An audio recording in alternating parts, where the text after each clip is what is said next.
The report of the Iran Aviation Industries Organization, claiming Tehran is ranked 5th in the world in the field of manufacturing UAVs, and all this is due to local capabilities which we can develop even further. Due in large part to the fact that Iran has managed to enhance its capabilities and employ the most modern technologies after it managed to take control of an American UAV and an Israeli one.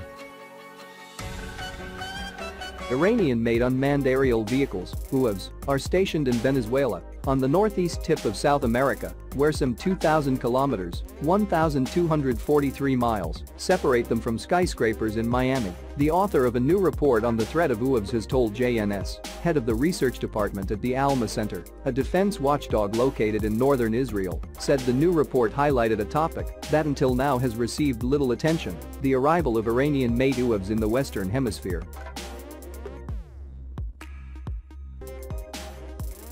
Ultimately, the Iranians have marked out Venezuela as a potential base for some sort of activity against the US in the future, Beery told JNS.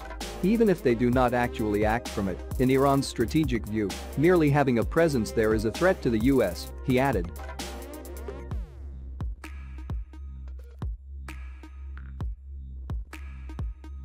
The Islamic Republic appears to believe that such a presence could contribute to its deterrence posture against Washington, helping it to think twice before taking military action against Iran.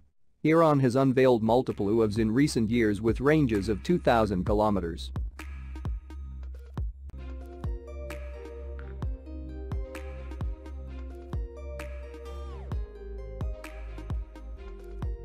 The Alma Center's report estimated that closer to home, Hezbollah in Lebanon has amassed around 2,000 UAVs, a dramatic leap from the approximate 50 that it had in 2006. The number of UAVs in Hezbollah's possession has gone up threefold every few years. At some point, it will hit a ceiling, but they haven't reached that yet, Beery said. In the end, Hezbollah wants an extensive UAV capability, made up of large systems, because of its understanding of the damage this can cause Israel.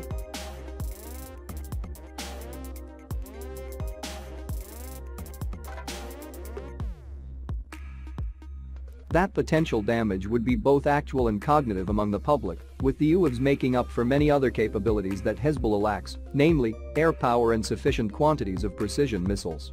It has been estimated that Hezbollah have a few hundred PGMs, but they think that isn't enough.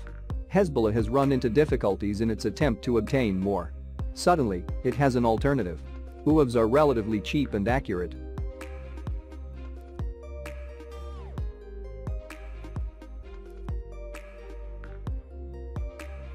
They bridge the gap.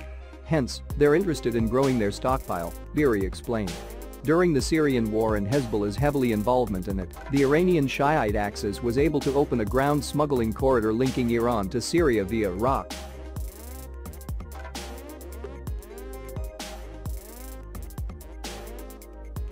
This, Beery said, allowed for the smuggling of UAVs to Hezbollah's possession.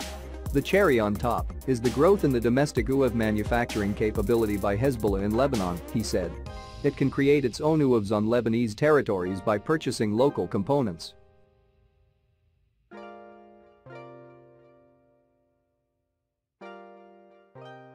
While the majority of their UAV fleet is smuggled from Iran, a growing number of the systems are self-produced in Lebanon using Iranian know-how. While UAVs began as tactical threats, a swarm of such systems that targets Israeli air defense systems quickly becomes a strategic threat, according to Beery.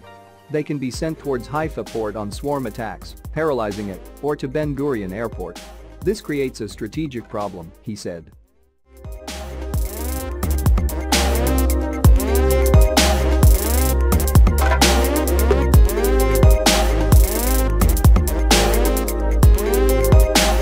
The article mentioned a Shahed 178 model which has not been mentioned before and says it is used for reconnaissance.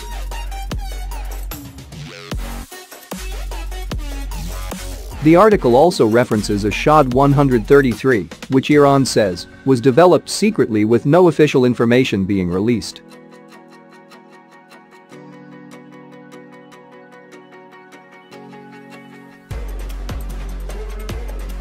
This is only one example of our country's UAVs. The Shahed family have been developed by the IRGC Air Force. It is the IRGC Aerospace head Amir Ali Hajizadeh who is credited with unveiling this strategy.